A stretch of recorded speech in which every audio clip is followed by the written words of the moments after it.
part of what I think keeps people feeling stuck or feeling like they need to live it's fine is because they are scared to challenge the status quo. Whoever told them they couldn't do it would be right. I just like fundamentally don't believe that's true. Like even if they are quote unquote right about, you know, you going and trying something new or taking a new life path or whatever it might be, you're going to still learn something about yourself. My belief is that like that learning, that curiosity is like what makes life exciting.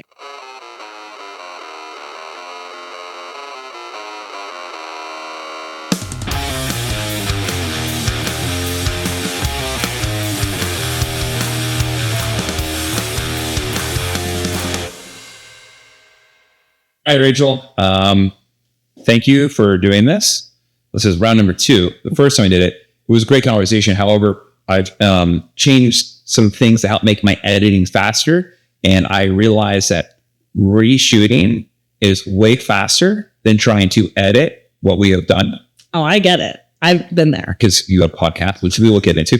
And you also needed another haircut. I did. And so I blue dried your hair because I also realized from the last time that probably 70% of the episode was us talking with a loud blow dryer. and then I realized I did most of the dramatic part of the haircut when your hair was dry. Yeah. And so I thought to myself, well, if we're going to do this next time with the right setup that's going to make it faster and easier for me to get my episodes out, what would I do differently? Blow dry before we film and then do the haircut dry. So that's what we're doing today. And, you know, I am just grateful that you're cutting my hair because I feel like I need a big change. Good. You know? I like big changes. Yeah. So let's start. What's working? What's not working? I mean, I like the length, but part of me has been wanting to maybe make it a little bit shorter. Okay. I have been feeling that my hair, so like I actually feel like nothing has been working recently. Okay.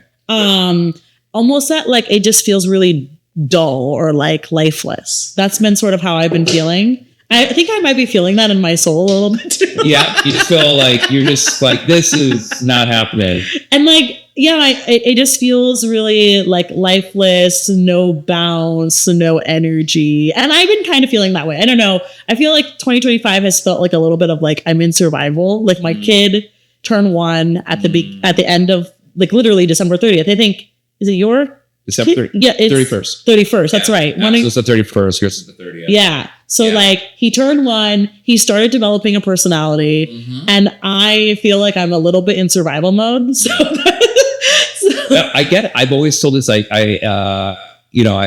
my wife and I got pregnant, I made a comment. I go, I've been through multiple pregnancies. Never once have I been the father, because of the ladies who sit in my chair.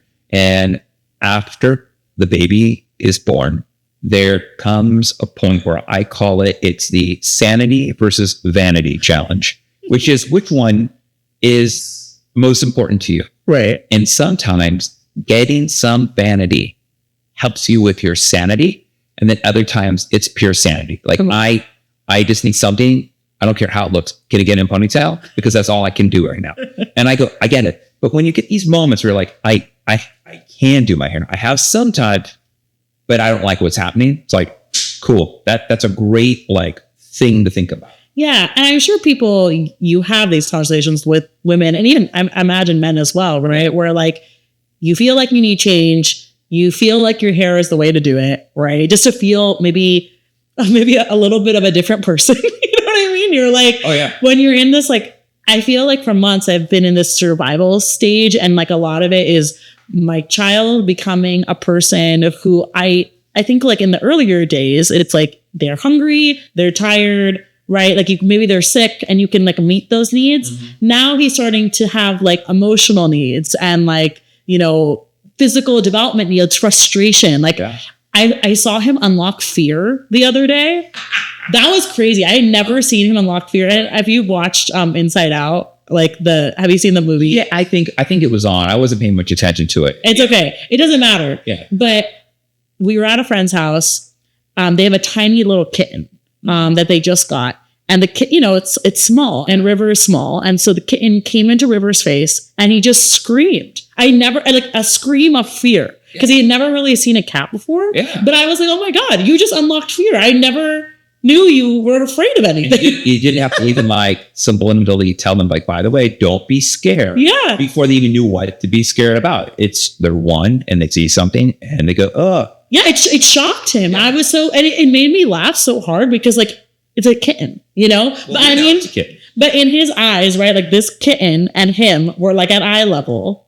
And I think he was like, I've never seen anything like this. What is this? And just screamed. And it was like a not like a like a typical cry. It was literally like startled. When you scream startled. It was hilarious. Yes. So there's a video my wife has of my son back when we lived in California, and our closet had somebody had done like a built-in. It was like a horrible built-in before we moved in, and there's those drawers that slide out. Yeah, and one of the drawers that slide out was like 1-year-old height. So he had to like walk, right.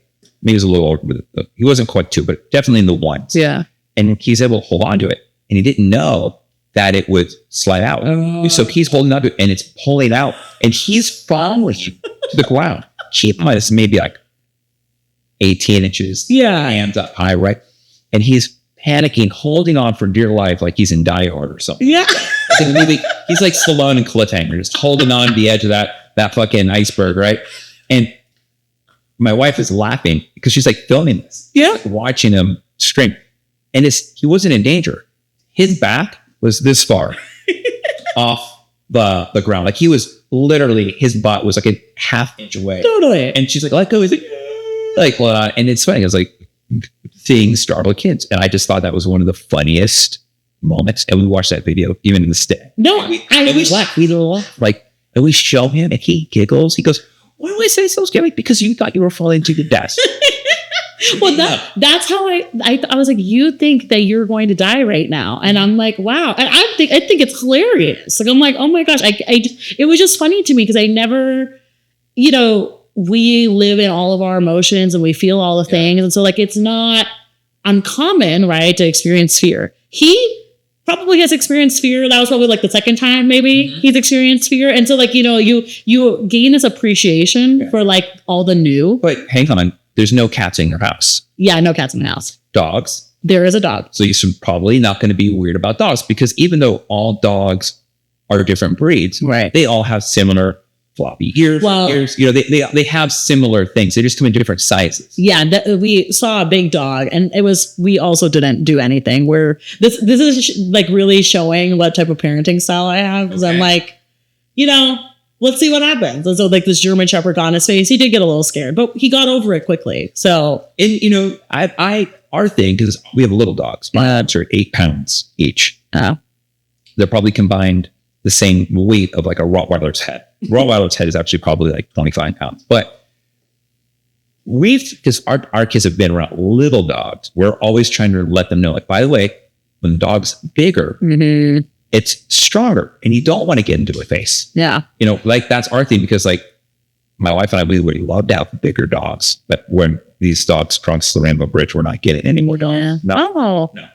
It's limiting on things that we want to do. Oh, yeah. You get to figure out, can we take the dog? Or no, we have to have somebody to wash the dog. Man. It just creates another thing. And if we do decide to do another dog, I got this idea from a client because they got a dog that lived like 15 years, not a small, but like one of those long living dogs, get Aussie, like a good size dog. They live like 12 or 13. And they got the dog for their kids, but then the kids left high school. They got it like at the middle school years. And then now they're out in college, graduating college, doing their whole life. And now the parents just stuck with this dog that they really got for the kid. Yeah. Were kids. And they looked at me and they said, take my advice. I go, what's your advice? I go, if your kids are like middle school or high school, I go, yeah, I go, get a dog that has a short lifespan. I go, what? I go, look, that dog's going to die anyways. Yeah. You might as well just give it the best loving home for those 8 to 10 years that it's around versus having a dog for 15 or 16. Like, wouldn't it be great to be like, the kids are out of the house. Yeah. And what do you know? So is our dog. Yeah. I thought it was really fucked up.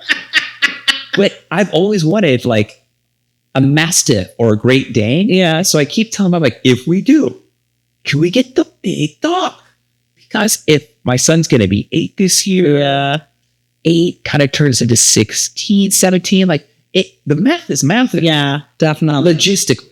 Yeah. It's not like I'm just wanting to get a big dog just because if it's a time requirement. I genuinely want big dogs. I like big dogs. So do I. I just discovered a new dog called an Alibi. Have you seen it? Yeah. Okay. They're massive. They're I don't know. They're called an Alibi. You should see it. And the one I saw, I think they bred the Alibi with like a Great Dane. Oh, wow. It's like a ginormous. By the way, this dog is already big. Great Dane. It's just a different big breed of dog I've never heard about. And I was like, what is this dog? I want it. Imagine like a Great Pyrenees. Okay. But bigger. Oh, wow. Yeah. It's kind of like that. You have to see these dogs. Yeah. I'll have to look it up. I'm guessing shelf life. Do you think big dogs have shorter shelf lives? That's not necessarily true, right? Yeah. Okay. Big dogs tend to have shorter shelf life. Yeah. Shelf life. Life expectancy, expiration. Sure. It all ends. The thing is it is true that bigger dogs usually live less of a life, shorter lifespan than like a Chihuahua. Chihuahuas, like, they'll have like no teeth and like no eye, and they're like 22 years old. You're like, how are you living?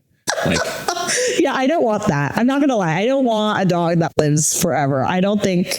yeah. My wife has only really had small dogs, and I've only had Labradors. So me marrying her, getting her 2 little Chihuahua mixes was new to me. Okay. I don't mind it. Actually, having that small dog made me kind of go like, oh, this is kind of like having a cat. Yeah. But then I realized cats aren't really cuddly. They're cuddly when they want to. They do things on their terms. And I don't want that. I want a best friend when I'm like, come here. I'm like, yes. Where we go? Like, that's but you know, that need is met with my 2 little. All right, little best friends, let's go. Your children are replacing that void in your heart. Yeah, I get that. That's fair. It'd be great if they had that with that bond with the dog, you know, but not like Lassie or old Yeller. We'll see. You know, your kids are young enough. You know, you might have another dog in your future before they leave the home. Hopefully, maybe. I don't know.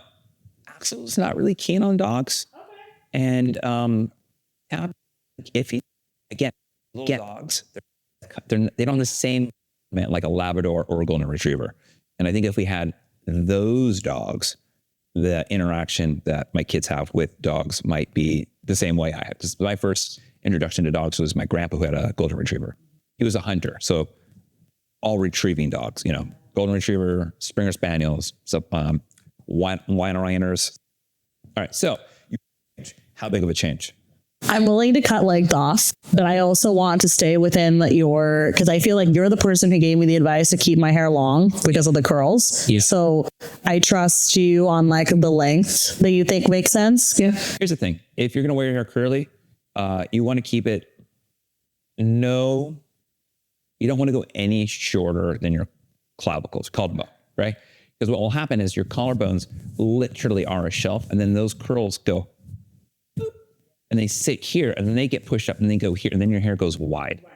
So let's try to eliminate that. So let's at least have it about 1.5 inches to 2 inches below. So when it is curly, it'll sit right around the collarbone, and that would be the shortest I would recommend going. If you're like going for a big drastic change, most notably and most visually the legs.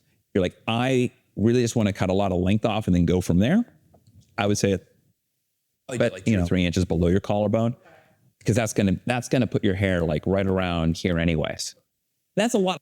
And I'm not sure if that's what we want to do. So like I'm open to it, definitely. But I do wear my hair curly 100% of the time. You see me at the gym, like you know what it is. So I want to be able to put it in a ponytail, right? I would like it to be a little bouncier and like more layers. I feel that was like what was missing, right?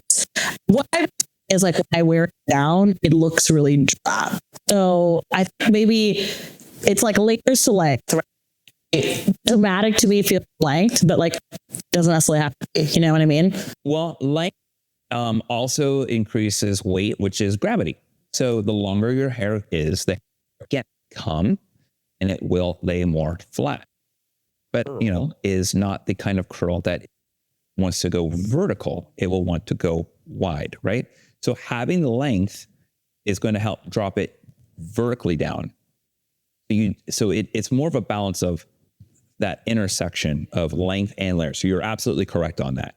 I do think it would be nice to maybe take your length up to here. Let's do it. I think like a good 4 or 5 inches of your length. You have so much length that I think if we did one thing today and we did that, you would feel like, okay, like this feels refreshing. Yeah. So just changing your layers, just only changing your layers, I don't think is going to solve it. I do think seeing a noticeable change in length is psychologically going to go, oh, that's one easy visual change that makes you feel like you accomplished that goal of change.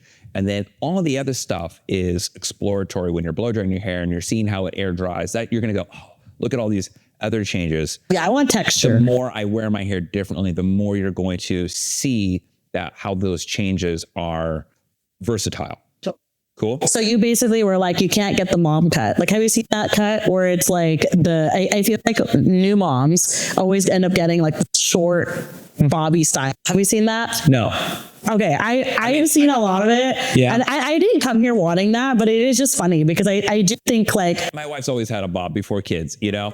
Yeah. It's like, I've always made dad jokes before I was a dad. So I'm like, whatever, you know, I guess we grew into our roles really. Yeah. I don't know. Like when people say like, I don't want a mom cut. I remember somebody said that and it was at the time when Victoria Beckham had like that, like super extreme haircut. And I was like, well, Victoria Beckham's a mom. Yeah. I'm like, does she have a mom cut? And they're like, no, you know what I mean? I'm like, I'm just trying, I can pull up a million other moms who don't have whatever this mom haircut you're describing. Yeah.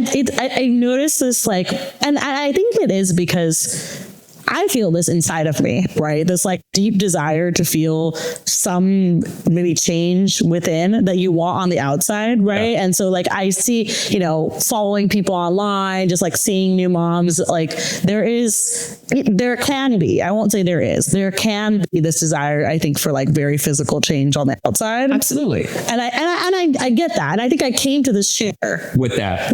And so I love our plan. Cool. Let's go for it. Yeah. But you weren't like, I'm not going to give you the bob. You were like cutting all the hair off. If you want, again, even if you wanted a bob, I would be asking you a series of questions like, what do you, but you know, did it plug? That's fine. Don't worry. I would be like, what are you hoping it's a, yeah. I can tell you that anytime someone's come in with really long hair and I don't know them, like a first time client, right? And they go, I want all my hair off. I can't tell you how many times I've been right when I ask them, so what brought on this big change? They got laid off. They laid off, fired. They quit their job. They broke up with their significant other. They're going through divorce. They found somebody to cheat on. Like whatever it is, like it's always been some emotional thing gone on most of the time, right? And I'm like, and then they tell me what and why they think it's going to make their life better. And it's a series. It's like everything's like in the upside down. Like everything they're listing is actually going to make their life more miserable, right? Like, and I'm like, no, this is the wrong. Like, well, I want you to show. Like, okay. And after like the, I don't know, 15th time of doing this, you start going, I'm just not going to do this haircut. I'm just like, we should probably not do it. I'm going to cut your hair. And then 2 weeks goes by and you want to go shorter. Guess what? Come back. I'll cut it. It's my mistake. I should have listened to you. We'll cut it shorter. And then after I started doing that, I started text messages. Thanks for talking me off the ledge. I'm glad I didn't do it. I did. And I remember one client, I cut her hair really short. Yeah. And she was like very quiet. Somebody was very talkative. She was very quiet. And I didn't see her for like 8 months. Yeah. And then I saw her and she was like, I go, what happened? She goes, well, you remember when you cut my hair really short? I asked, she goes, I hated it. And I go, but you asked? She goes, I know I asked for it. She goes, but I go, well, what was going on? She goes, I was getting divorced. I didn't want to talk about it. And I thought this would solve my problems. It did. She goes, now I have a haircut. I don't like the way I look. And now I'm single. She's like, it was the worst. And after that was really the conversation that gave me the confirmation to stop. You're like, stop those train wrecks. Stop. Just stop it. Somebody comes in with long hair, they want to cut it short. I just need to not do it. I'd rather have somebody go, he did not my hair and be, and they really upset the person who cut their hair. You know what I'm saying? Yeah, no. Do anything wrong. I just didn't cut their hair. Why do we feel? Because like, I definitely have been in this like transitional year, you know, and like why, and in your experience, why do you feel like women and people, and I think that hair is going to be the thing that makes it feel different? Is it the most visual? Like why is it that we feel this way about our hair? I think it's two things. Well, actually, I'm going to rephrase that. I feel it's multiple things. Okay. You can get one depending on what goes to you, but people want a life, and so it's instantaneous change. Something they don't work on to change. So it's something that you have to work on. Let's say you're trying to stop a behavioral change, right? Like that to work through. If it's sort of style change, that takes time to see the results, right? But a hair, it's an instant, but gratification, and it resolves in nothing most of the time. It just magnifies the problem even worse. Yeah. I feel that's why. I think that's why. It's that one act of cutting all off. At the moment, it's guesses of what looking life. But any solutions. It does those things. It does create an change. It does visual change, right? It's instant gratification. There's no wait time. There's no delay. You have to work on, right? It does those things. It doesn't provide a long-term solution. Yeah. Like when clients go like, oh, I don't do anything. I'm like, well, you have to come in more often, right, to get your hair cut to maintain the look you like. Okay. But blow dry it most likely to make it look a certain way. Unless you really short, like a pixie, where wearing it short and messy is probably better than actually have blow dried all the time, Yeah. So it's hard to say, but like I think that's the reason why people always like the do and it visually tricks the person into identity. I just love that hair. That's the old me. This is the new me. Begin a whole new thing. And I really, really common for people who move to a new area, but themselves and themselves. You have to become like a snake. You have to shed your, and you have to grow into this new, whatever that is. Yeah. And it could be a new role in work. It could be a new role. Life. It could be whatever it is. They have to leave part of their old self behind, and hair is, I think, a part. Yeah. So that's my deep thoughts. Okay? Let's get this cape on you. Let's do it. Let's do it. But about you and your. Well, I think it's worth mentioning all the change in the hair and the intensification, because my podcast is called "It's Fine with Rachel Varkey." It's called what again? It's Fine with Rachel Varkey. It's fine. Oh God, that's like a in guy language. If there was so if I wrote a movie and it was a rom-com, but I'm titled "Get Fucked." Or I'm pissed. But it is never fine. It's never fine. It's never fine. Like there are just words and phrases. I would love it. I would love it if there was a rom-com movie and all the subtitles were rewritten by what guys think will get. It'd be the funniest thing. It'd be funny, like, it's fine. No, it's not. I'm still mad at you for something that you did 10 years ago, but I'm going to bring it up in like 10 seconds. Definitely. Like, yeah, definitely. Definitely. I didn't forget. And so I started my podcast because I have so many conversations with women about, and this would be like friendships, right? Relationships that I had, women I would meet, even like for the first time, and they would gush their heart out about like something, whether it be a relational issue or, family or, their health, honestly, across the board, anything. And at the end of that, like heart pouring out, I would hear, "It's fine." But why do you think that gets so used by to write off these things going on? Why? I think the first answer I have to that is I think we like to feel that, or I think we feel that our problems are not as big as like another person's problems or the global issues at hand, right? Like I think we want to say and minimize our experiences, right?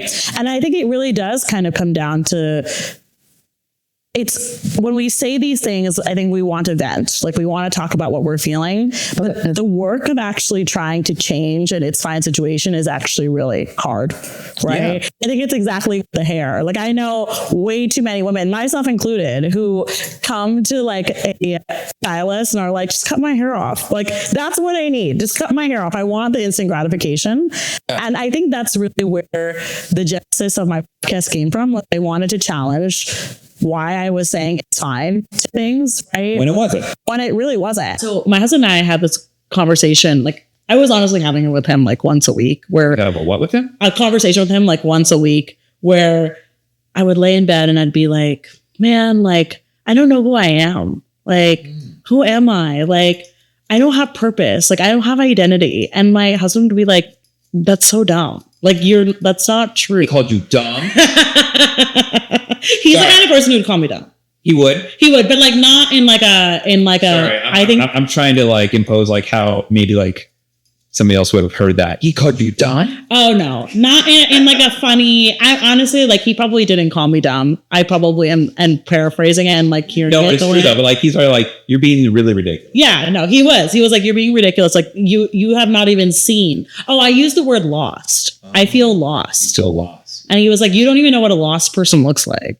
And like, you know, those hard. With all this GPS, do you even know what lost? I don't know. I guess not. Yeah. So it made me kind of challenge what were the things in my life that I struggle with, that I slap, it's fine, it's whatever on, that actually need deep thought, deep guidance, right? Anything from like how I interact with like my Indian family to like how I care about my body and my health, right? Like I complain about wanting to look a certain way or feel stronger, right? Yeah. And like, it's really easy to say those things and talk about it and, you know, quite frankly, complain about it to our friends and not do anything about it.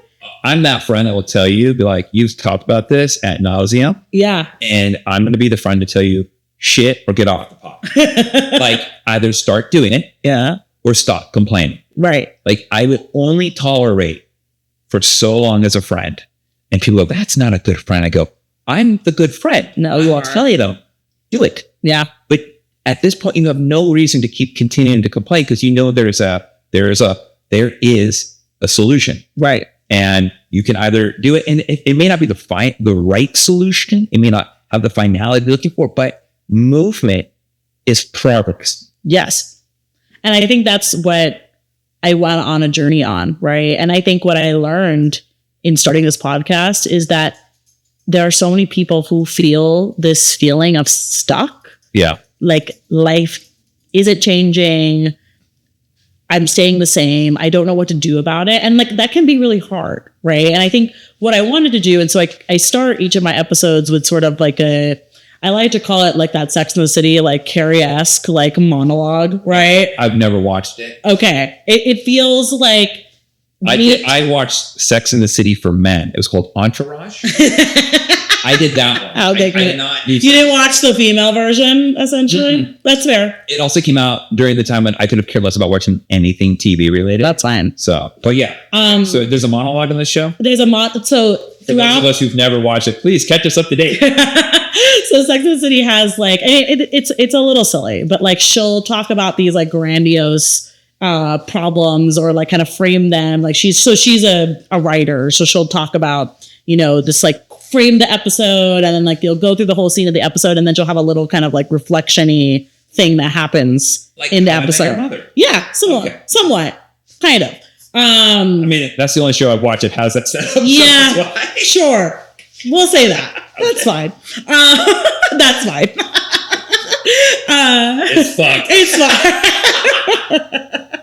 So I do that because I think that feeling of being stuck, we have to have empathy for, right? And I think people are wanting and desiring that empathy. And I know that like that even is for myself. Like sometimes I struggle with my spouse is the type of person who's like, okay, fix it. Or like he is you, where he's like, if you're going to complain about this, like do something about it. You know, I don't no longer want to deal with you. But I'm definitely the person who needs that tender loving care of like, because you're a Taurus. Yes, I am a Taurus. Yes, we can talk about. You're not. You're a Capricorn. My son is a Capricorn. This is what I'm looking. This is my future. Well, maybe. There's a few of us. Okay. We come in a variety of different types. Okay.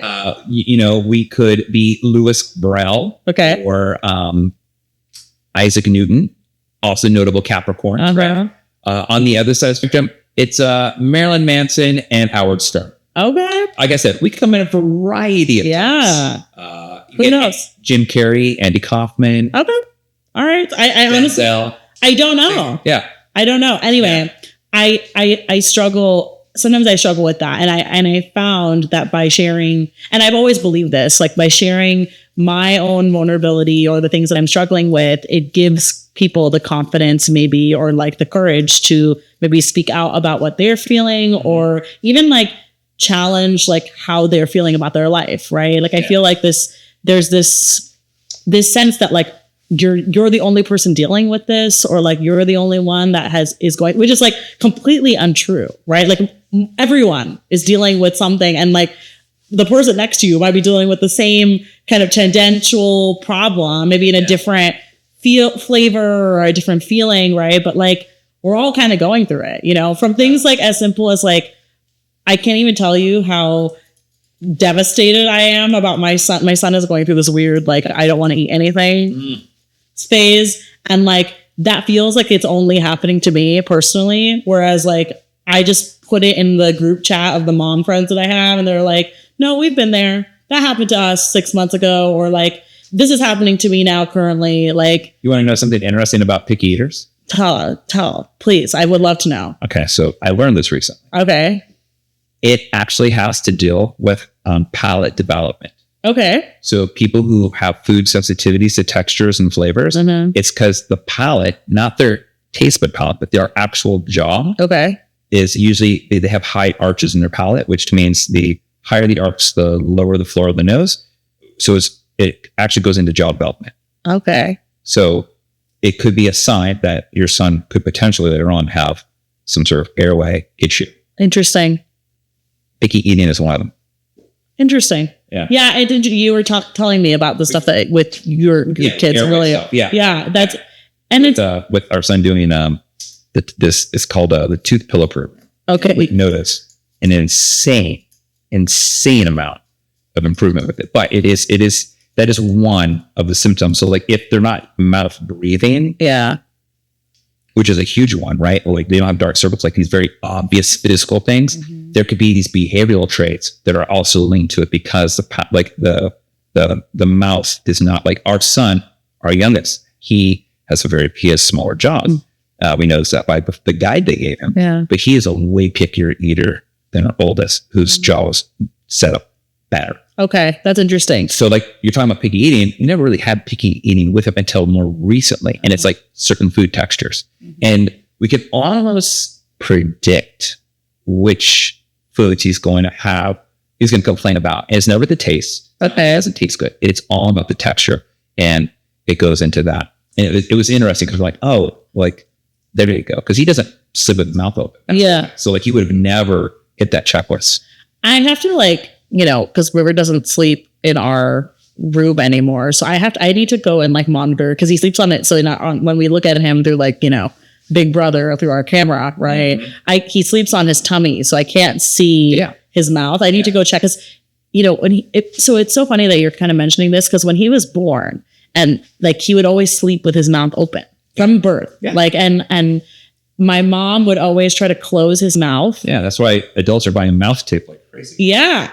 And so I am curious about this, because, and I'm glad we're having this conversation, right? And so this is kind of the idea behind the podcast. It's like the more conversations I have with people who have expertise or experiences or are experts in things, right? It sort of gives you maybe like a starting point, right? To think about, well, maybe I need to look into that. Like maybe it's not just me who has a picky eating son. Maybe there is like a field of research or, a coach or someone or something, right? That can help me feel better about this. One, just like make me not feel alone in it, right? But also like there could be a solution for it. You don't have to live within. I'm always talking about living better than fine, right? Because I don't accept that for myself, and I don't think that people should, right? Like, that's the challenge, is like, you become an adult, you think that life is just what it is, when like there are just so many resources and information that can like help you have more, you know? And so like, I want to believe that for myself. And I want the people who listen to my podcast to believe that for themselves too. Yeah. Like what you could do right now. Right. Your son would be too young for this dental device program, is starting to do myofunctional exercises, which are strengthening the jaw movements, right? That would be something you could do now. And then at that age when he would be able to be, assessed, Right. then they'd be able to know based off the development of the jaw. So meaning the jaw needs to now get moved forcefully over time with these guides. But now if you've been doing between 1 and 3, Right. if it did 2 years or 2.5 years of like solid myofunctional therapy, doing these exercises with him, then he'd be even more prepared. Yeah. So like that would be something to check out. Yeah, no, for sure. And like this, And this only came on my radar in the last like year. right. And like this came from me being open, right, about what I'm navigating. Like, and like it started from like, to be totally honest with you, yesterday, this is like the third day where like he barely had dinner. And I was feeling like this deep sadness inside of my soul, right? And I think oftentimes we think, oh, like that's just how kids are, like they do that, like, you know. It doesn't mean normal. Exactly. And like it makes me, and I was feeling it in like the pit of my stomach. Like it made me so sad, you know, and like I think as like a mother, like, you know, you want to make sure your child is eating enough and like growing and developing, right? But like, unless I vocalize this challenge, right, I'm not going to hear from people or learn from someone. Like you wouldn't know that like I was struggling with this. And so like, why would you share that type of information with me? Why don't people share that information? I think people think, well, at the core, I think there's a lot of shame for not having it all together. Yeah, but nobody knows what happens. So I worked with a guy years ago. He was a mentor for me, James. And he was talking about being a parent because he was an older parent. He had kids starting off in his 50s. Okay. And he goes, you know, it's like he famously said, I read all the parenting books of what I'm supposed to do. He goes, funny thing is the kid didn't read what he was supposed to do. I love Scottish people because they're really humorous. Right? And that always resonated with me because once I became a parent, like you could read all these books, like that doesn't mean your kid is going to do those things. They may have done something completely different, you know? And no one has it together. No one has it. For sure. And I, you know, I knew that as like a single person. I learned that like in marriage, right? Like marriage looks very different from like couple to couple, right? And Totally. you know, the challenges that you face, right? Whether that be like within your own relationship or like with the family that you inherit around you, right? Yeah. Moving to new city. I mean, it's everything. It's everything. And so my belief is that if you don't share, and like I think there's like the mindfulness of like sharing within reason, right? Like obviously we don't want to be like oversharing to like the most random people all the time. Maybe you want to do that. I do believe that sometimes like some information is protected. You have to kind of evaluate that within yourself. I think that's where best friends come in. Yeah. You know, It's like we have our friends, and then we have those selected few that they are going to the grave with the thing we're going to the grave. Right. And that's like less than this many people in my life. Oh, totally. And I learned that honestly, like as I got older, right? Usually we learn that the hard way. Yeah. You know, and like your circle does get smaller, right? I've just always been the kind of person who wasn't afraid to tell it like it is about my life. Like the challenges that I'm facing, I don't feel shame about struggling through things. Like You were very vulnerable the first time I cut your hair. You like telling me all sorts of stuff. I was like, oh, wow. Yeah. And like, I think as I've gone older, there's a level of discernment, right? That I think you need to have when you are interacting with people. I mean, sometimes I feel like I have a good radar of like people I can trust. Like I felt like since I've met you, I've been able to like talk freely and openly with you. You give me good advice. Camera will. Exactly. You know, so I'm not going to share my deepest, darkest secrets right now, but you don't want to talk about the time you tried to, bank rob Fortnite? No, not yet. Not today. You found out there's nothing in there.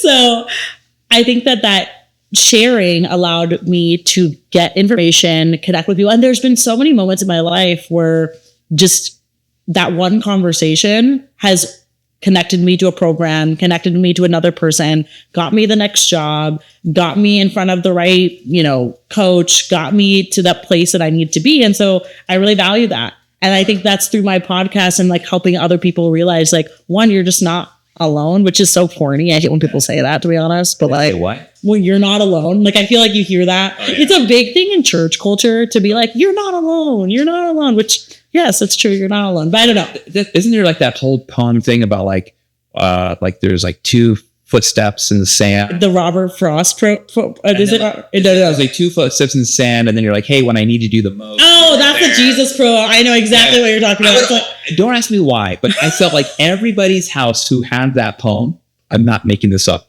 it was always above the toilet. And so anytime you're standing there pissing, you're just reading, like, oh, what's this? And I'm like, oh.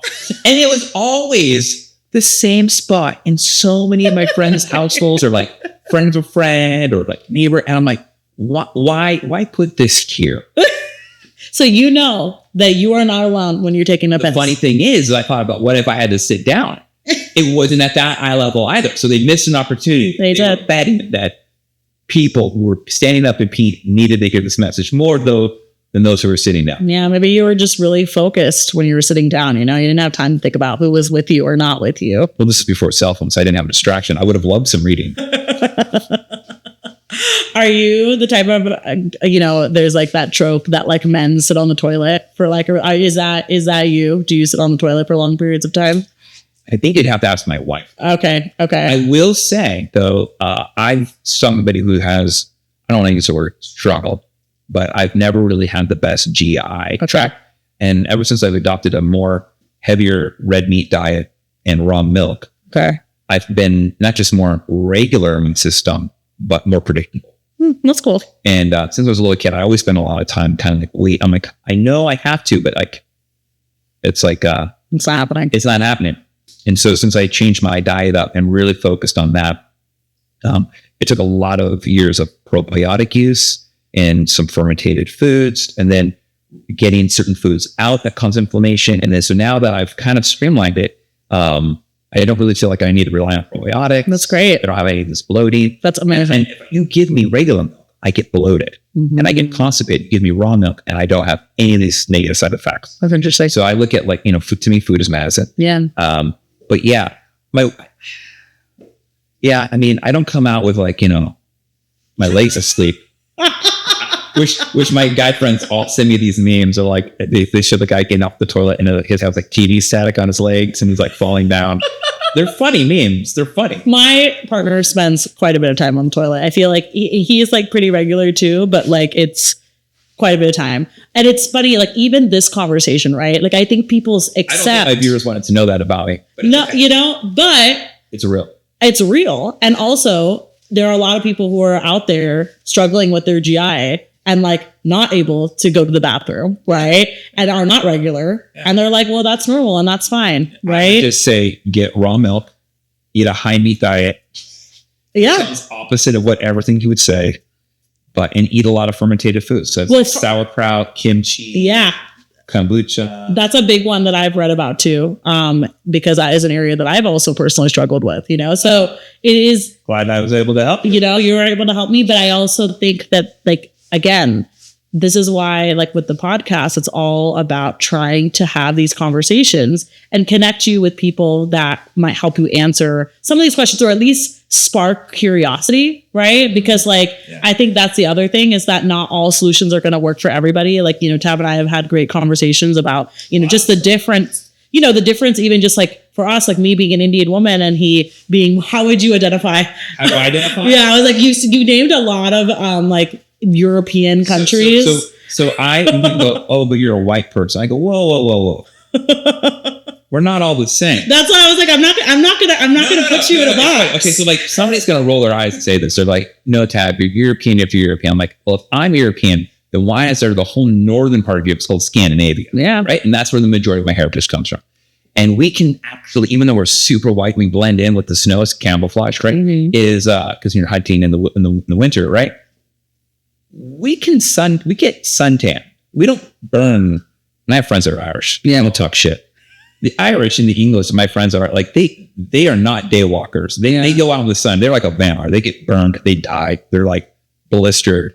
I can go out in the sun and get a suntan. It takes me a little bit longer. Not as quickly as my wife, who's part Puerto Rican, one year. But yeah. I say I'm Scandinavian. And I say that because when I was over there, I also felt more connected to how they interacted with each other. And there was a certain sense of like, for once, belonging to a group of people I don't know and I've never been to, but yet I felt very at home. I did not feel at home in France. Yeah. I did not feel at home in Ireland. I did not feel at home in England. I felt at home in Sweden.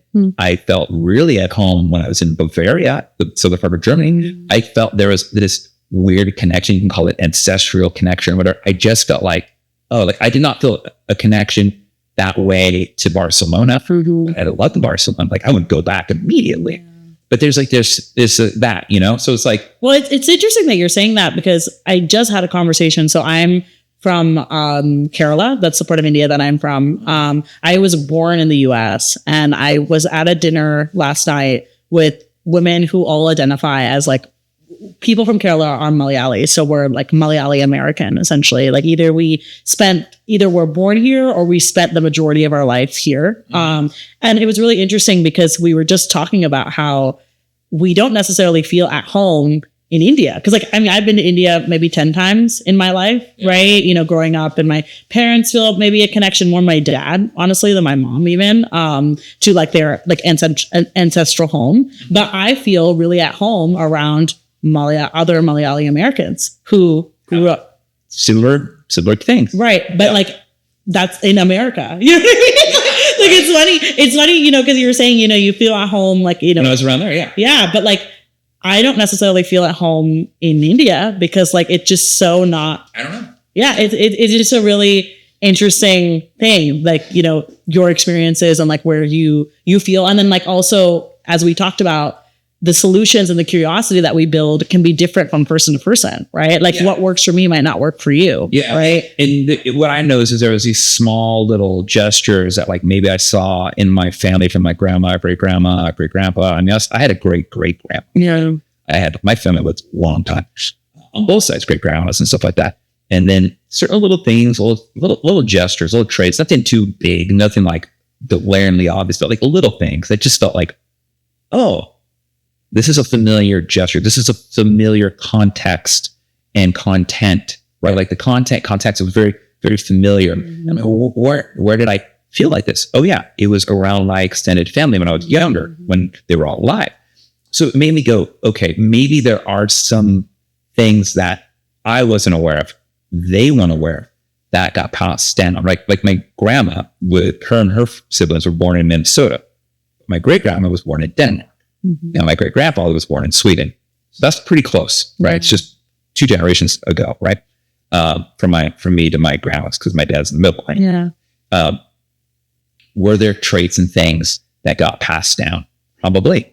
And you feel this thing, and I think it's the craziest thing that I would have any sort of weird, like, oh, I feel like I'm at home again. Yeah. Like I was telling somebody, I was like walking in a park. I've never been in this part of Sweden. I've never been to Sweden at all, right? And I'm in Stockholm and I'm walking around and I felt, and this is so weird. Like, I think if you're a religious or spiritual individual, this is going to make a lot more sense. But if you're coming from my side where those things were never instilled in you, and so you're just kind of like, this is just weird, is I felt like I was being guided to places of interest that I didn't know existed because I'd never been there. I didn't look on a map. Yeah. The data usage was really expensive back then. And so I'm like, I had to rely on either a map, talking to people, or just looking and listening. And I just started noticing I was on my journey. I ended up becoming in contact with people who I'm still friends with to this day. And this is like over a decade ago. So it makes me wonder, like, was there some sort of like ancestral guidance over there? Like, or, you know, if you believe in reincarnation, what if one of those lives I was really like, oh, I've been here and I don't know. And like, you felt that. Yeah. And this can go to a whole other topic, which we're not talking about, but it is interesting that you have that connection to other Malayali American. It's fine. Malayali Americans. But also other immigrant, like children. So like children of immigrants in America. So like Mexican families, like, you know, like, so when I was in college, I would hang out with, Cambodian children of immigrants and, Vietnamese children of immigrants, Mexican children of immigrants, right? So like there were, even though we didn't come from the same place, maybe that same experience of like having to balance, like, your parents who have a cultural identity that is foreign, right, in America, right? But then you are kind of, you become a translator, you become the person navigating the systems, you help your parents, and your siblings, right? So like that was where I felt maybe the most at home. Because I think it was honestly just having similar experiences and maybe similar values, right? The things that we cared about. And yesterday in this conversation I had, like, we were talking about like, what do we pass on to our kids? Like, cause I grew up in the US, right? Like I am American. And your husband grew up in the US. And my husband grew up in the US too. We don't speak our, ancestral language at home because we don't need to. Yeah. We both speak English. Like that's our primary and first, for both of us, my husband speaks our ancestral language better than I do, but like, we don't need that to operate in our day-to-day lives. We don't live near our families. Our families are in New York and Seattle. And like, we don't know, like, what exactly are we going to pass down necessarily, right? Or like, and does that even matter? You know what I mean? Like that's the question that we have, right? Like, well, it's funny you talk about that because I think one of the other topics is how many generations of Indian families does it take for you to say I'm British? Yeah, which has been a big thing. Like, what is it? What does it need to be British? Yeah, which I get these glimpses of things, and I'm like, that's an interesting topic. Like, how many generations does it take for somebody to say, like, well, you're non-British? Yeah. To put that forth, how many generations will it take for your family lineage beyond you to go, we're American? Yeah. I don't know. I don't know. Like, I could say I'm American. I don't say I'm Scandinavian American. Totally. I just go, I'm American. I was born here. Yeah. Well, I still very much feel like I'm Malayali American or Indian American, right? Like I don't even actually identify as Indian American, which is like funny to say because India, right? Like just somebody from Punjab is very different than somebody from Kerala. Like we just have total different language, total different foods. Like, I grew up in like a Christian context because Kerala was actually like very heavily evangelized to by like St. Thomas. Like that's like the origin story of like. It was the island?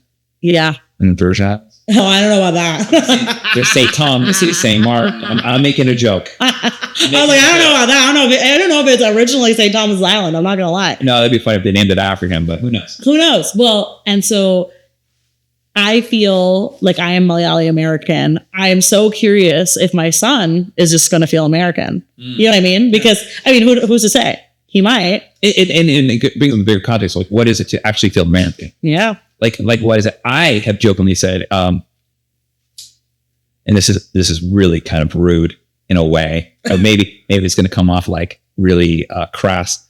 I've always said our founding fathers were by default treason. They would have been convicted of treason against the King of England. Yeah, no, you're right. And so, in order to me to be American, this is just one of the many things I would use to on my little litmus test is you have to have a little bit of rebel in you. You have to be a little bit of like the whole world's using metrics. Yeah. It's like the SNL skit. We will use yards and 3 foot. No, nobody knows. Like it's like that sort of bit. Yeah. That is like we're just gonna do whatever we want. Yeah. And so I've always wondered, like, what is it like? It's from somebody who comes here. Yeah. Like I have friends who've immigrated here and they go like, I'm American. And I'm like, you're from that country. They go, I'm from that country, but I identify with the spirit of whatever America is. And I've always thought like, you have to have a little treason in you. Yeah. And like anytime people are like, oh, why don't you guys do this now? I go, see, that's why your family didn't come over when we started. Well, you didn't have the treasonous gene. It's funny because, when my parents emigrated here, right, and they say that about, this is a kind of like a common theme amongst our community is that they tried to hold on to like their Indianness, right, like their Malayaliness, and like they built small churches because like, they kind of the cultural ethos like revolved around church. Like that was like even in India, that was what they kind of like was their what they did, like their like social epicenter, right? And so in America, they did very similar things. Like they built these like very small like ethnic churches, and like that was like the epicenter of culture, right? Like even today, like my parents are very heavily involved in like the church that they helped found, right? And like that's where their friends are, that's where they are Friday, Saturday, Sunday, like, you know, that's the community that they built, you know? I mean, that's also very common in a lot of cultures. Totally. Like the religious section of gathering is community, which they find heavily in every blue zone where they have most internet people. Right. And you look at all these lifestyles, and the one common denominator is community. Right. And that usually for a lot of these other cultures in other countries, it's church. Yeah. And it's interesting because then as we all kind of grew up, right, like these like first generation, young people, we started to kind of move away from that, right? Because like we're getting pulled into, the American culture, I'll just deem it that, right? And then like feeling maybe I definitely felt like a little bit of like oppression from like Indian culture, like feeling like I had to fit into a mold of like what my parents expected of me, and like, getting married at a certain time, like getting a certain type of education, like, honoring tradition, right? And then wanting to feel like I could be different and like maybe pave my own path, right?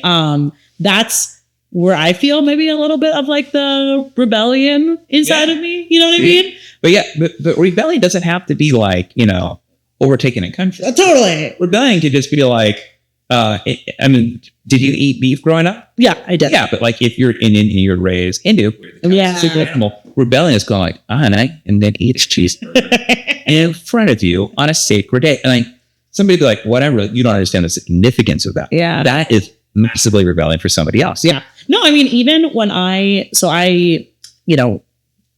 graduated from college, lived away from my family, and then I moved to New York. And that was like, my dad told me he was going to die when I told him I was moving to New York. Like that, he literally told me, I'm going to die. You don't care about me. You don't care if I die. He is very alive right now, just FYI. Okay, so you didn't kill him. So I didn't kill him. But that was in itself like the desire. Yeah. Like, I mean, that's the kind of drama that this Indian father was bringing to the table. Okay. I see that kind of as like my piece of rebellion. Right. And I think I also like kind of challenge that. Like part of what I think keeps people feeling stuck or feeling like they need to live It's Fine is because they are scared to challenge the status quo. Like they are afraid that maybe like life will blow up, or like they will be like whoever told them they couldn't do it would be right. Right. Yeah. And I just like fundamentally don't believe that's true. Like even if they are quote unquote right about, you going and trying something new or taking a new life path or whatever it might be, you're going to still learn something about yourself or learn something about what you don't like. Right. And like, my belief is that like that learning, that curiosity is like what makes life exciting and like makes it worth living, So you shouldn't be afraid to go and like have those experiences and do things that other people tell you can't do, especially if you really want to. And like, you feel like your life isn't what you want it to be, I've always said, live your life for you, not for the people around you. Bill Cosby is awful as he's been found out to become, has said some amazing quotes. Goes back to our earlier conversation.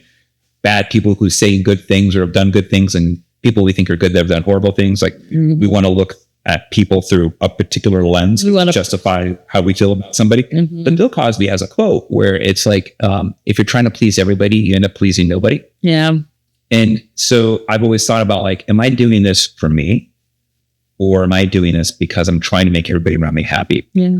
Because then I know I'm going to be the most miserable person. And at the end of the day, I'm living with my choices. They're not. Yeah. Unless it affects them, right? Like that would be a different, like me gambling away or like saving. Totally. That would be affecting, that would be something I should consider. I ought to consider. Yeah. As John Paul Sartre would say, you ought to consider these things and how they could affect the other people around you. But, I think you brought up some interesting points about why people just go, it's fine. I mean, I think people are scared that people are going to be right about whatever issue it might be. Like my dad thought he was going to die. And like, what if he was right? Like, obviously he wasn't right. You know what I mean? And like me moving to New York would have nothing to do with that. What if like the wording was wrong like the definition of die was incorrect. Oh, definitely. He didn't mean it literally, obviously. He meant it like the little girl he knew Yes. was like, and that girl was leaving, and that girl will not ever return. Right. It's just going to New York, even for a vacation. I feel it changes you. Totally. And it did change me. I became like the person that I am now because I believed that I could do it. And like the things that happened to me was, one, I just built a belief in myself that I could do something that other people told me I couldn't do. Yeah. Right. And then like through that, I made friendships, relationships. I met my spouse. Like, untouched relationship. oh yeah. Right. And it made me like me, you know? Yeah. And so I guess like my thought to anyone listening to this is like, do the thing that you think you can't do, right? Like and definitely don't stay where you are because you're scared of what other people think. Like that sucks. I think that's worse. It's honestly worse. And like you live a life, like we call it like in our, in like Indian like circle, whatever, like the auntie problem, you know what I mean? Like don't become an auntie who's like looking at everybody else and like, like, why did she do this? Or why did she take that decision or whatever, right? Like they are just like looking at you, like reflecting on their own lives and wishing they had taken more risks or done more things. They talk shit on you. So you don't do it. Exactly. Yeah. So why, like, don't be an auntie, go live your life. When you're living your life on your own terms, you don't have time to worry about other people's shit. Oh, I agree. I completely agree. My buddy, Matty Conrad, he said in a previous episode when he was over here, we're talking, and I thought he said something very, I don't know if he had this thought premeditated, but man, it sure sounds like he had rehearsed this line of thought. He said, I want a life that feels good, not looks good. Yeah. And for me, it was like in this social media age, everyone is so obsessed with appearance, right? Like think about it. Like what are the things that people talk about? Botox, Ozempic. These are all things that make you look a certain way, right? Mm-hmm. But nobody's doing the work to feel good on the inside. It's all apparent, and that can all go away immediately, right? Right. You get a horrible car crash, you get disfigured. You're still the same person on the inside, but now you have more wounds to heal, right?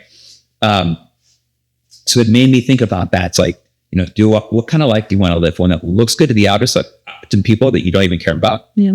Or do you want it to feel good for you and those who you encounter? Just the energy is, it leaves you and goes to other people, I think. Yeah.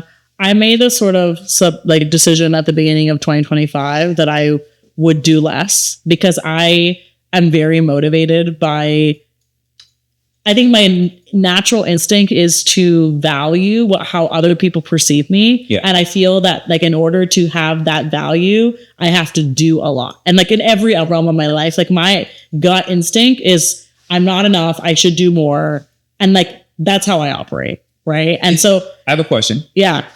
Where do you think that stems from? Because I'm going to give you a couple things, and it's going to seem narrow-minded in asking, but I'm just going to say this. Do you think it comes from, and I've heard this happen many times from parents of immigrant children, that they feel they have to do more because their parents usually sacrificed everything for this opportunity, and they remind you, by the way, we didn't do all this so you could just sit at home and play video games and become an idiot. Definitely. Okay, there's that. And I was also wondering, is it also because you feel that like there is some sort of in work, perhaps from life, there's still this inequality between men and women? So definitely I feel that sacrifice component. I don't think about it as much as I might have used to when I was younger and like, doing like, the quote unquote, like things you're supposed to do as like an adult, right? Like graduating from college. Like I actually don't necessarily believe that those are things you have to do. At the time I did, like graduating from college, get a good job, whatever, financial independence to some degree. Yeah. I think there's a part of me, which I think weighs more, that puts my self-worth and value in the things that I accomplish and do more than like my inner peace or inner sense of self. And that's actually something that I am like actively trying to dig deeper on, because I find that it's showing up now as a parent, and it's bothering me a lot that like when I sometimes I struggle with being present with my son because I worry that like I'm not doing enough to like help with his development or like feeding him enough or getting him to the next level. And I'm like, that's shitty. Like what? Like that. You're not doing that's fine. I'm not, because I know better, right? Yeah. But I'm sitting in that and thinking, why is it? And I know a lot of it is like, they say like the inner child work and like, this belief of like, so it does like kind of stem from like these beliefs that I carry about myself, right? But I really don't want them to show up in my parenting style, because that has consequences on my child, like, if I'm so rattled about like accomplishing things that I'm not able to be present with him, that takes away from like he's only going to be this age in this moment once, I'm not going to be able to get that time back, No, and I had a client, when we were having her first, they said, you are going to fuck up and they're going to get mad at you for something later on. And just remember, you're making the best choices at the best time with the best, whatever you had, information, money, ability, like things didn't exist or whatever, like, and then they do later on. It's like, you're going to do something at some point. So don't write it off that like, you can just go around and, go, oh, I'm making a mistake. It's like, you're doing your best, but even then you're probably going to make a mistake. So don't beat yourself up over it. And it was and this is somebody who has like grandchildren, right? And it's like, I can tell you that like, I'm like, why are you doing that? And their kids would tell him, well, because you did this and I didn't like that. And I'm making the change now. And it's like, well, I did that so you could have this opportunity. And so it's interesting how the opportunity sometimes can also come back to bite you in the ass. Totally. But it, it's why I've like, well, that's, there's a phrase my wife and I have been using to lay off our perfectionism, which is a whole nother level of like self hate, I call it. Yeah. As good enough is good enough. Yeah. It's like sometimes doing something is good. It's far better than trying to do something perfect, because sometimes on the journey to perfect, you never end.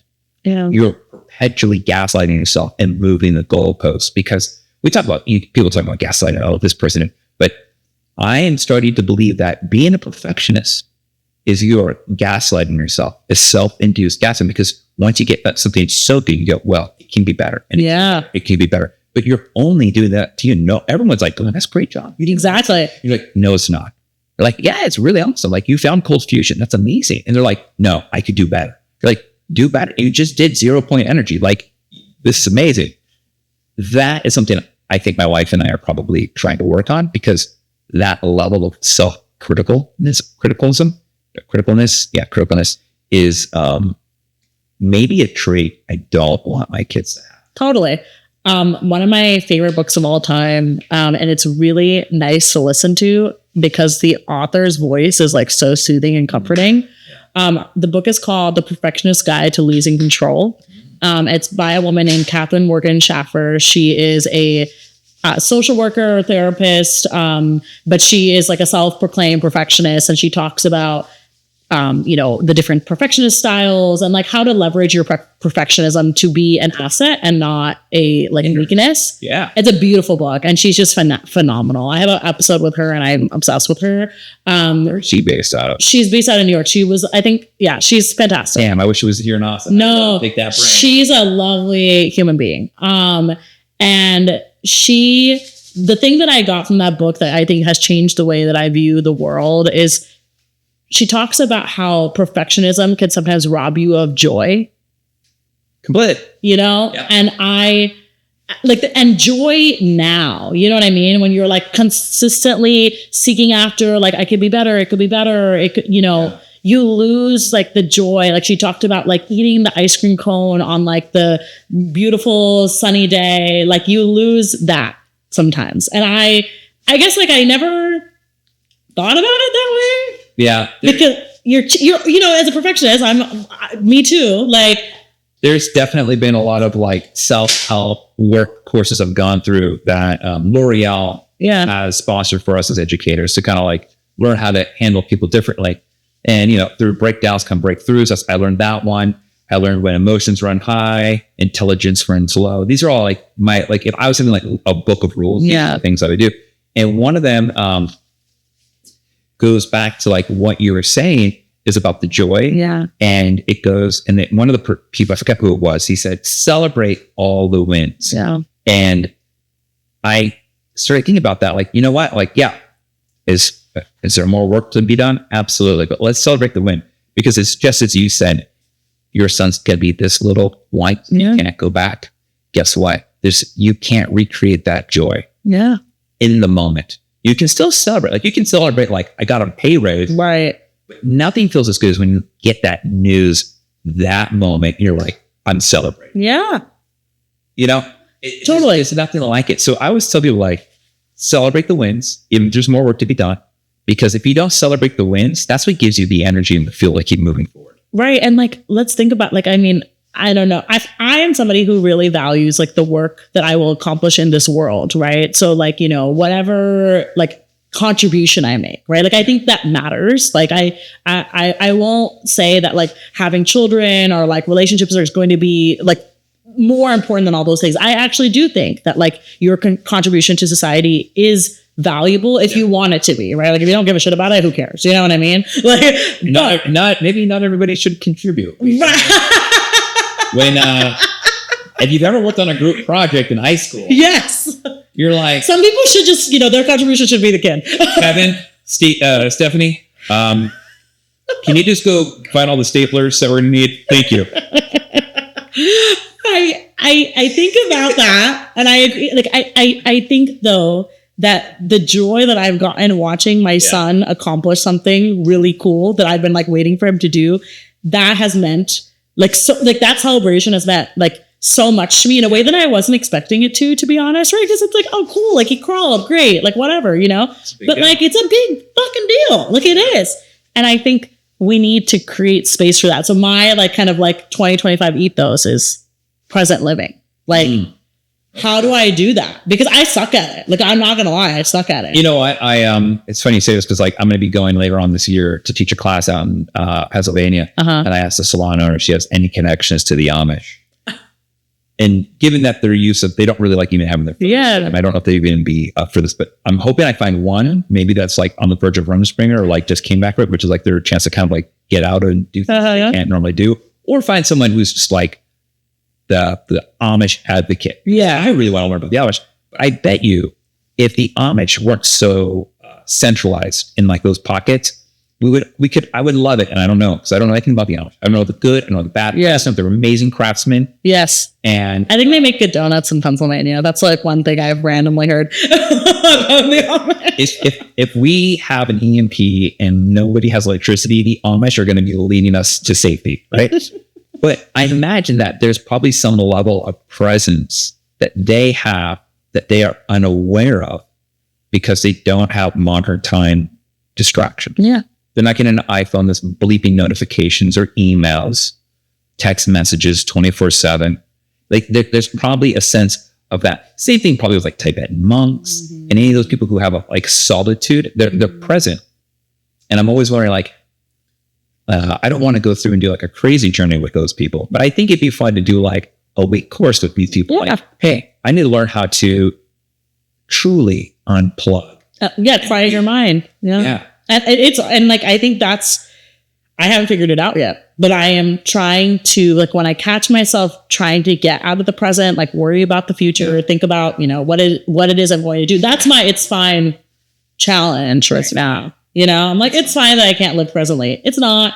Because I want to be. I want to be a person who can be in the moment, because I think now more than ever, I realize that, like, if I don't do that, I'm going to miss out on a lot. Well, I think that would go to another conversation of like, how do you set boundaries when you're the one breaking your own boundaries? Yeah. It's really easy to hold other people accountable when they overstep your boundaries. And it's really difficult to hold yourself accountable to the boundaries that you have set for yourself. And boundaries, to me, I think are different. It's a whole other different thing than standards you want to achieve. And so I keep thinking, like, can I manipulate my mind that these boundaries are not boundaries, but they're a standard I'm looking to achieve, because I know I know the path to setting a goal and achieving it. So can I trick my mind from trying to limit myself out of something more into growing myself into something. Love it. Do you see where I'm going? Yeah, no, totally. Like and I thought about that because like with haircutting, there was like one haircut I couldn't do and I didn't pull it all the way and I kept pulling it not far enough. And I had to tell myself, I need to, in my mind, trick my mind that I need to over direct the hair further than where it needs to be. Because the reality is it's going to be exactly where it needs to be. Does that make sense? Like I was pulling the hair to here, but I needed to pull it here. Yeah. So in my mind, I was pulling to here, but the reality was when I did that, it was here. Yeah. Yeah. I'm like, can I do that? And I passed the haircut. I've been able to do the haircut ever since. Yeah. Technique. Can I do that same tricking my mind to achieve something? Like I'm overshooting it where I'm actually getting right where I need to be. Right. And that's sort of like my mental gymnastics of how do I move through these things? Yeah. Cause I mean, you need to kind of it's like, I mean, because it's a muscle, right? Like ultimately you have to kind of like train that muscle to get you to that present place. Which is really, I mean, honestly. And if you don't have all the tools, what tools do you have available? Right. And I only know the tools of setting a goal and achieving. Yeah, that's tough. And that's interesting that you bring that up because I wouldn't know. Like, honestly, you know, like they say like, oh, like go out into like a field and like, you know, be quiet with yourself. And maybe that works. I've never been somebody who's very good at that. Like, I don't know how to quiet my mind. Oh, man. You know what I do? I write a list of the things that I need to get done, right? And then I take a page from Stephen Covey's 7 Habits of Highly Effective People. Yeah. It's the 4 Square. Are you familiar with that? I know the book. I don't know the. I never read the book. I had like an audio thing that was like 40 minutes long. It was like a clip note sound like it was perfect for my attention span. And all I got, I bet you if I listened to it now, I'd get more. But at the time, I'm like 24 and all I got out of it was this 4 Square. It's important, and urgent, not important, not urgent. And then I take my list of things that need to be done or things I want to accomplish. And then I was able to orchestrate them in the level of timeline. So if people say, get your priorities straight, I'm like, well, how do you know which one's the priority? Because they're all a priority because they're on your list. Like, how do you know where do you start from number 1? And when I was able to look at the ones that like were not urgent, not important, you go, oh, funny enough, these things aren't important, but they pull up every day. Yeah. So like maybe if I just knock that out first, then I can focus on the other ones that are urgent. Because if I'm trying to focus on the urgent and important, and those are very few and far in between, but these things are like more frequent. So that was the other thing. Like I feel like there needs to be another column of frequency, not frequency. Right. That's like the missing piece of that 4 Square that I'm like, well, which ones are like reoccurring? Right. Because they're not important, not urgent, maybe showing up every day. Why? And you're like, but I still have to do that damn thing. Yeah. Like, yeah, no, it's interesting. So like you're making me think about like how I tackle like house projects. So I find that like I get really overwhelmed when everything is in front of me, but then I'll just go piece by piece. So like I'll start at the kitchen table, like literally like the left side of the kitchen table, you know, and you have to break it down, right, into like little digestible things, right? I think that's how we probably feel about all big life changes that we need to make, right? So like when we get back to the it's fine of it all, right? Making a big life change is really hard to do. Like, you know, if you want to move, if you want to like find a person, if you want to like make a career change, whatever, you know, but there are like micro steps and like even like applying some of the 4 Square stuff here too. Yeah. With your frequency component added into it. I'm neurotic. You know, I think it's important to keep in mind, you know, like, I mean, Like showering. yeah, Like you don't need to shower every day. you know, But if you're doing something like working out and sweating, it has to get done. Yeah. it's not important and it's not urgent, but it is important, but it's not urgent. But the frequency is like, you don't want to be stinky every day. Yeah. No, Maybe you do. Maybe you want to like, maybe that's your plan. Limiting your friend circle. I'm a 2-person or a 2 shower a day person. Me too.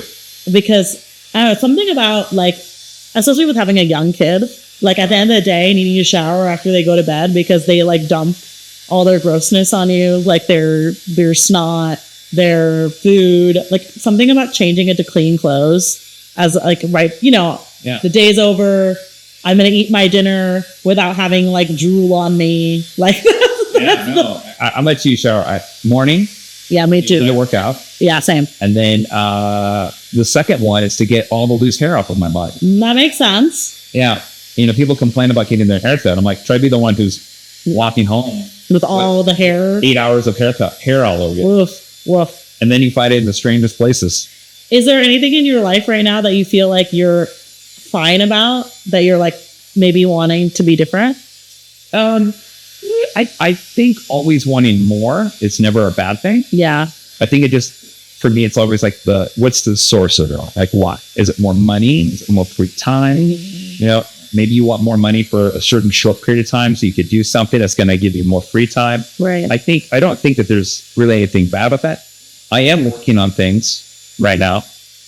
One is I'm currently just setting up my new Instagram page for the podcast. Okay. I want to I'm calling it a glass wall, not a hard wall. Like, look, I'm in the videos, Yeah. you know who I am, but I'm going to create a little bit of a separation and let that personality live differently than my haircut page. Yeah. So that's one thing. And then I'm also in the process of writing out a kind of teaching curriculum Okay. that I want to do online. And I'm not going to go into the details of it, but because I haven't released it and I haven't filmed anything yet for it, but I know where I want to go with it. And so back to that Foursquare, I'm not going to be able to make progress with that until I accomplish a few other things. So it's like on the list, it's very much important and it is urgent. Yeah. However, I only have so much bandwidth, and starting a new project without completing the other one would really set me up for failure for a lot of things that I would be doing. Right. So, because the thing that I want to do with that not financial, but with the education thing is that it won't take me that long to do. It'll take time. Right. It won't take as crazy amount of time that I think other projects I wanted to do well, because I've done similar things like this. Yeah. So I know the turnaround time for some of these things can actually be really fast. Yeah. And I'm not trying to be a procrastinator. I just know that once I go through and I get everything set up to record on that, I'm just going to spend a week recording. And then after that, I'll probably spend another week or two editing everything. Mm-hmm. And then just from that 1 week of recording, I'm amass a massive collection of haircutting materials. Nice. But I need to have the space in my schedule. I need to have the clarity in my mind to actually have the plan. So it's like setting up a crazy trail of dominoes. So once I start and when I finish, it's boom, it's done. It's complete. And that's what I'm doing. And then the other thing is, as a parent, is to be more present. And then as a husband is to not try and finish my wife's sentence. That's good. That's a good one. I like that one for you. Yeah, it drives her nuts. I love this. Yeah? Yeah, this is like exactly like I wanted to feel different. Yeah. And it does feel different. And I really like it. It feels more complete. Yeah, it You can does. still pull it up. And if you want to, if you wear a lower ponytail, Yeah. pieces that kind of hang down. I needed like more body, and I like it. I want it to feel different, and it does look different. Yeah. Thank The you. whole thing, you're very welcome. And the nice thing is that this should work well when you're doing your hair curly. Yeah. Do you have this brush? I don't. So it's by a company called Bounce Curl. Okay. And I'll just kind of really quickly. Yeah. Like you take the hair when it's wet with the product in that you want to curl it with. Okay. And you brush it and you rotate it. And then you get these defined little bits. Oh. And then it makes your hair curl. That's how I get mine into little curls. Girls. Okay. Yeah, because I'm not going to go through and make these individual. It takes way too much time. Sure. And for somebody who's all about time efficiency, like I am, Yeah. it just makes the life a lot easier. You just go through, you can diffuse it, you let it air dry. Okay. But it helps get that separation of your curls and it gives you more control. That's cool because I'm in the market for a new hairbrush. Like I am. Like truly, I've been wanting a new hairbrush. But that is for curly hair. Okay. Like, don't blow dry hair. Yeah. Could it just be a waste? Okay. I would get like a brush. If you like a boar bristle, go with a Biza. And if you like the ceramic coated ones, I'd go with Ergo. Okay. And that's where I'd go with. So Okay, cool. The name of the podcast again is It's Fine with Rachel Varkey. Cool. Yeah. I'll make sure to put that in there. And thank you for doing this. Absolutely. It's always fun to hang out with you too. We always have, like, you and I can talk forever. We really can. Yeah. And I don't know why we don't hang out more. I know. I always have to I know learn a lot. I know because you have a 1-year-old. I have a 1-year-old, and you are like, I feel like go too. Like it is what it is. Yeah. When your son gets a little bit older, you're gonna have like some new free time. Yeah. But those also have different challenges. I know. We'll just see how it goes. All right, cool. Later. All right.